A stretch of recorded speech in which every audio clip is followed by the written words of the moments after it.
ជំរាបសួរសួស្តីអ្នកទាំងអស់គ្នានាងខ្ញុំកាតាលីយ៉ាអៃលីនៅថ្ងៃនេះយើងនឹងមកនិយាយបន្តពីសាច់រឿងទីបញ្ចប់របស់ទូចិត្តអាក្រក់ភាគ6ចឹងចំពោះអ្នកដែលអត់ទាន់បានមើលភាគ1រហូតដល់ភាគ5អាចចុចនៅ link ខាងក្រោមដែលខ្ញុំសរសេរនៅ description បានតើចឹងយើងចាប់ផ្ដើម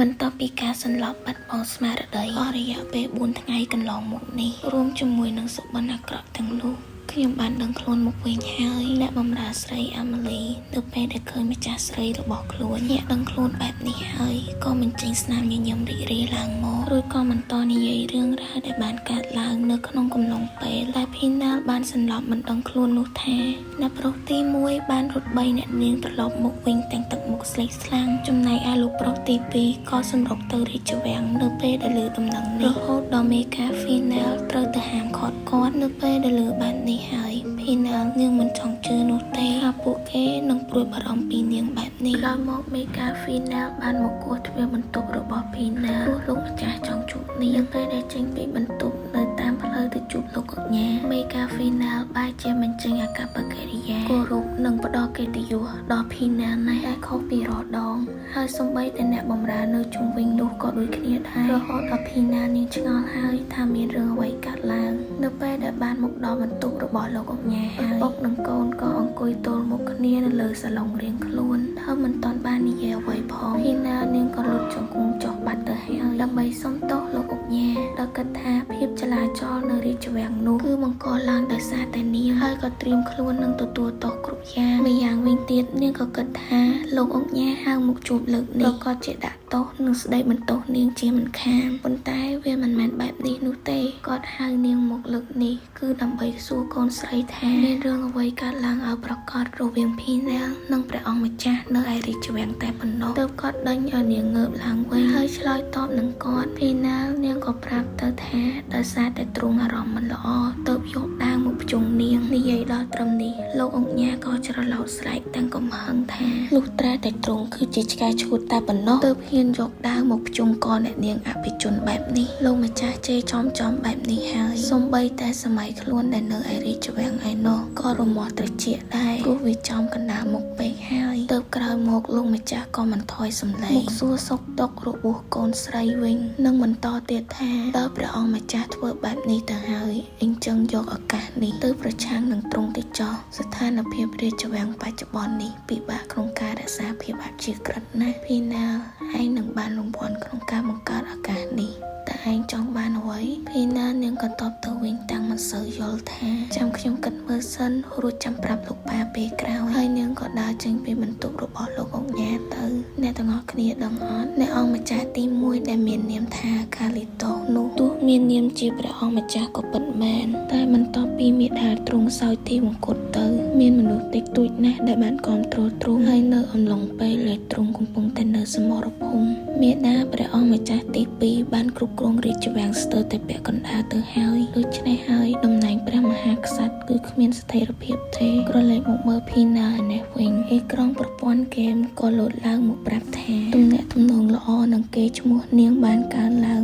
5បន្ទុកហើយនៅពេលដែលមកដល់បន្ទប់របស់នាងវិញអាម៉ាលីបានយកកន្សែងដៃដែល Winter ឲ្យនាងដើម្បីរុំកនោះមកឲ្យភីណាល់ទើបនាងក៏និយាយពាក្យអរគុណទៅកាន់អាម៉ាលីពីព្រោះថាបើសិនជាអាម៉ាលីនាងមិនបានយកកន្សែងដៃនោះទៅសម្អាតទុកនោះទេម្លោះហើយវានឹងត្រូវចោលក្នុងធុងសម្រាមដោយស្នាដៃរបស់អ្នកប្រុសទី1ជាមិនខានចំណែកឯអាម៉ាលីនៅពេលដែលលើពាក្យអរគុណពីម្ចាស់ស្រីហើយក៏រីករាយណាស់ដែរពីព្រោះថានៅក្នុងសង្គមបែបនេះមិនងាយមានអភិជនណាទៅអរគុណអ្នកបម្រើតូចតាចនោះទេរួចមកពួកគេក៏និយាយសន្ទនាគ្នាចុះរហូតក៏និយាយទៅដល់ពិធីបុណ្យមហោស្រពមួយដែលនឹងត្រូវប្រព្រឹត្តឡើងនៅអាទិត្យក្រោយនេះទើបភីណាល់នាងបានដកក្រដាសចេញពីថតតុមកអង្គុយគិតពីការរក្សាជីវិតនៅក្នុងហ្គេមនេះបន្តនៅក្នុងហ្គេមភីណាល់នាងបានជួបតួអង្គនីមួយៗ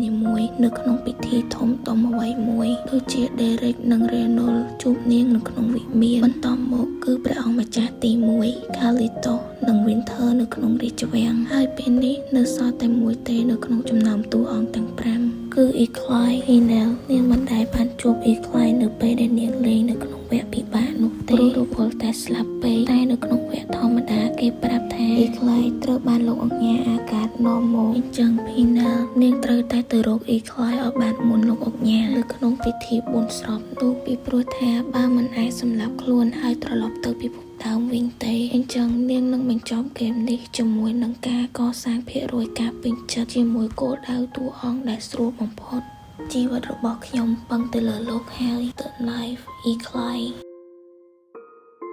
នៅព្រឹកថ្ងៃថ្មីភីណាបានចេញមកក្រៅនិងសម្រាកនៅក្រោមដើមឈើមួយព្រមទាំងរិះគិតស្វែងរករុនប្រហោងណាមួយដែលមាននៅលើជញ្ជាំងហើយអាចឲ្យនាងលួចចេញទៅពិធីបុណ្យជាតិបានរួចមកនាងក៏ប្រាប់ឲ្យ Emily ទៅយករបស់ញ៉ាំមកឲ្យនាងប៉ុន្តែអ្នកដែលត្រឡប់មកវិញជាមួយនឹងនំនោះមិនមែនជា Emily នោះទេគឺជា Derek ទៅវិញពីព្រោះនាងនោះមានរឿងចង់និយាយជាមួយនឹង Pina ពេលបានជួប Derek នាងក៏សម្លឹងទាំងឆ្ងល់ទៅកាន់ពិន្ទុនៃការពេញចិត្តរបស់ Derekហើយហេតុអីលើកនេះឡើងដល់ 8% បានទាំងដែលនាងមិនបានជួបគេប៉ុន្មានថ្ងៃមកហើយនាងក៏បានគិតផងដែរថាមករកនាងលើកនេះប្រហែលជាចង់ស្ដីបន្តឬដាក់ទោសអ្វីទៀតហើយតែវាក៏មិនមែនបែបនោះ Derek មករក Pina គឺដើម្បីឲ្យកន្សែងដៃថ្មីទៅនាងពីព្រោះថាបើនាងតកកន្សែងដៃរបស់ Winter ដែលជាមនុស្សប្រុសខាងក្រៅនៅនឹងខ្លួនបែបនេះវានឹងធ្វើឲ្យអាប់អោនកិត្តិយសឋានៈគ្រួសារអភិជនរបស់នាងដល់បែបនេះហើយ Pina នាងក៏ព្រមទទួលយកកន្សែងដៃនោះនឹងភ្ជាប់ពាក្យថាអរគុណអ្នកប្រុសមកជាមួយផងដែរប៉ុន្តែពាក្យថាអ្នកប្រុសដែលតែងតែបន្លឺឡើងនៅពេលដែលនាងមានការសន្ទនាជាមួយនឹង Derek ធ្វើឲ្យនាងនោះមិនស្រណុកចិត្តនោះទេទើបបែរខ្លួនដើរចេញពី Pina បាត់ទៅចំណែកឯបន្ទុកនៃការពេញចិត្តរបស់គាត់វិញក៏ឡើងដល់10ទៀត Pina ពេលនេះនាងពិតជាមិនយល់ពីការឡើងចុះធ្លាក់ភាគរយរបស់បងប្អូនទាំងពីរនាក់នេះនោះទេហើយពេលខ្លះក៏មានអារម្មណ៍ថាប្រឡឹងនឹងចិត្តរបស់នាងបានរសាត់ទៅឆ្ងាយពីហ្គេមនេះបាត់ទៅហើយវាស្មុគស្មាញណាស់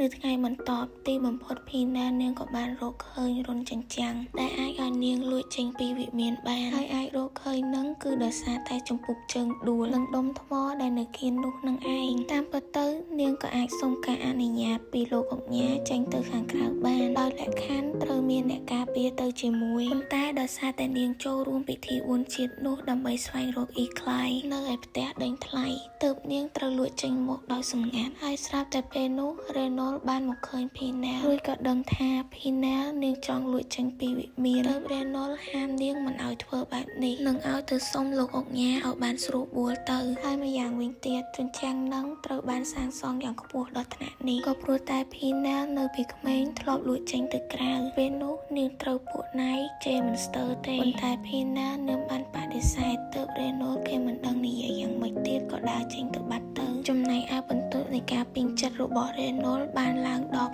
7% ហើយរួចមកអេក្រង់ប្រព័ន្ធហ្គេមក៏លោតឡើងមកប្រាប់ថាភាគរយនៃការពេញចិត្តរបស់ Reno នឹងកើនឡើង 3% ទៀតបើនាងទៅដើរលេងនៅក្នុងពិធីបុណ្យជាតិជាមួយនឹងគេលើកនេះ Pina នាងក៏បានបដិសេធទៀតហើយព្រោះដោយសារតែទៅចូលរួមពិធីបុណ្យជាតិជាមួយនឹង Reno ក្នុងវគ្គពិបាកនេះឯងស្លាប់ខ្លួនស្ទើរតែរាប់មិនអស់ទៅហើយ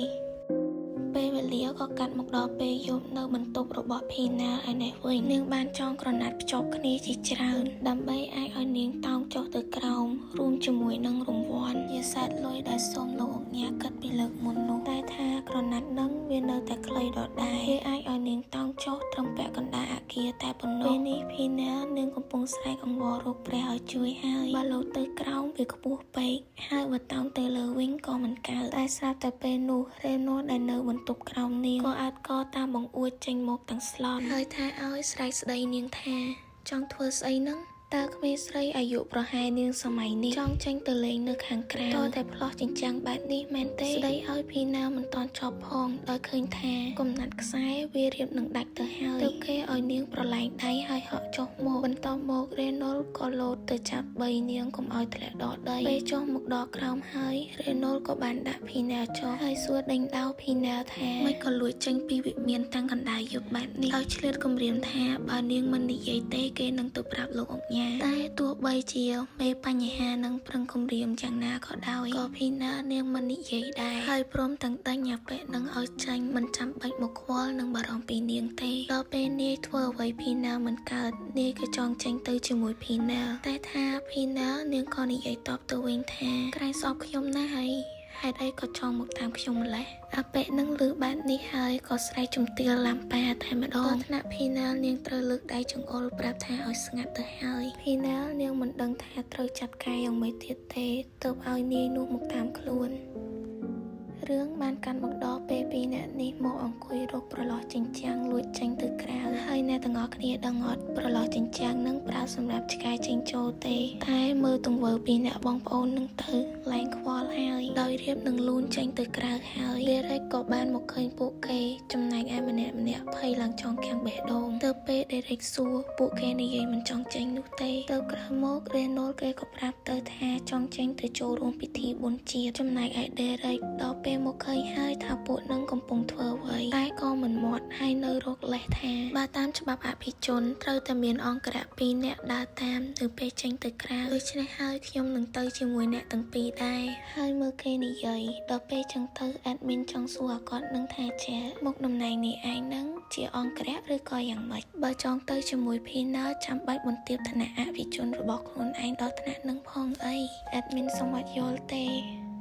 កាន់មកដល់ពិធីបុណ្យនៅឯក្នុងក្រុងវិញចុងក្រោយពីអ្នកបងប្អូនគេនឹងមកតាមភីណាអត់តតែបានអេដមីនអាណិតភីណាណាក៏អមផ្លោះចិញ្ចាំងផងនឹងចង់លូនតាមរុនឆ្កែទៀតដើម្បីតែលួចចេញមកឥឡូវអំបល់អាដែលហើយនេះផោះតាងអ្នកទាំងអស់គ្នាមើលខ្លួនឯងទៅពីអ្នកនឹងដើរតាមភីណាដូចកូនឆ្កែអញ្ចឹងនៅពេលដែលពួកគេកំពុងតែដើរលេងភីណានាងបានគិតថាត្រូវទៅរកអ៊ីខ្លៃយ៉ាងម៉េចទៅបើពួកគេនៅជាប់ស្អិតដូចតាំងម៉ែបែបនេះតែភ្លាមនោះនាងត្រូវបានរេណូលទាំងដៃនាងឲ្យទៅរើសគ្រឿងអលង្ការនៅតូបមួយដែលនៅជិតនោះនឹងនិយាយថាឲ្យរើសទៅចាំខ្លួនគេជាអ្នកចេញលុយម្ចាស់តូបឃើញបែបនឹងហើយប្រឹងរៀបរាប់ពីគ្រឿងអលង្ការរបស់ខ្លួនដល់ហើយរីឯភីណាវិញនាងមិនចង់បាននោះទេតែក៏ចេះតែមកមើលទៅព្រោះត្រូវរេណូលអស់ដៃមកទាំងត្រដាប់ត្រដួលបែបនេះទៅហើយចំណែកដេរ៉េកគេក៏ចាប់អារម្មណ៍ជាមួយនឹងខ្សែកមួយដែលមានត្បូងពណ៌ផ្កាឈូកដូចជាពណ៌សក់របស់ភីណាអញ្ចឹងតែងាកមកមើលភីណា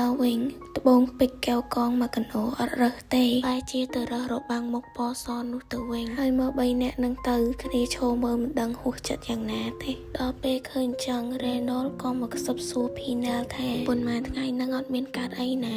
ឬក៏ត្រូវមុនអាគមខ្មៅងងឹតណាមួយដល់ការសតិអារម្មណ៍ហើយមែនបានទៅរើសរបស់នឹងដល់ពេលភីណានឹងលឺហើយក៏តបទៅវិញថាឥឡូវទិញឲ្យឬក៏មិនទិញទៅក្រោយមកនេះនឹងក៏ដកខ្លួនទៅយកលុយឲ្យម្ចាស់តូបហើយអ្នកទាំងអស់គ្នាមើលគេធ្វើហ្នឹងហើយដៃចេះតែហុចលុយទៅតែមិនបាច់មើលក្បាលទេអត់មានអានហើយអស់ពីនិយាយមិនដឹងថាភីណាសតិអារម្មណ៍ក៏អាប៉ែនឹងសតិអារម្មណ៍អបកតទេពីព្រោះថាលេងមកសួរគ្នានៅកណ្ដាលវងចឹងអីនេះចឹងសាច់រឿងទីបញ្ចប់របស់តួចិត្តអាក្រក់ភាគ6នេះបានមកដល់ទីបញ្ចប់ហើយតែមុននឹងបញ្ចប់ភាគនេះអេដមីនមានរូបមួយទុកជាកាដូជាការអរគុណជូនដល់អ្នកទាំងអស់គ្នាដែលបានមើលវីដេអូអេដមីនរហូតដល់ចប់អ្នកទាំងអស់គ្នាមើលហើយតែបើមើលហើយចាំជួយខមមិនប្រាប់អេដមីនវិញផងថាម្នាក់នឹងណាគេនិងកុំភ្លេចចាបើពេញចិត្តវីដេអូអេដមីនកុំភ្លេចជួយចុច like ហើយនិង subscribe ផងណាហើយអេដមីនក៏សូមអរគុណយ៉ាងខ្លាំងៗដូចគ្នាចាំជួបគ្នានៅភាគ7បាយបាយ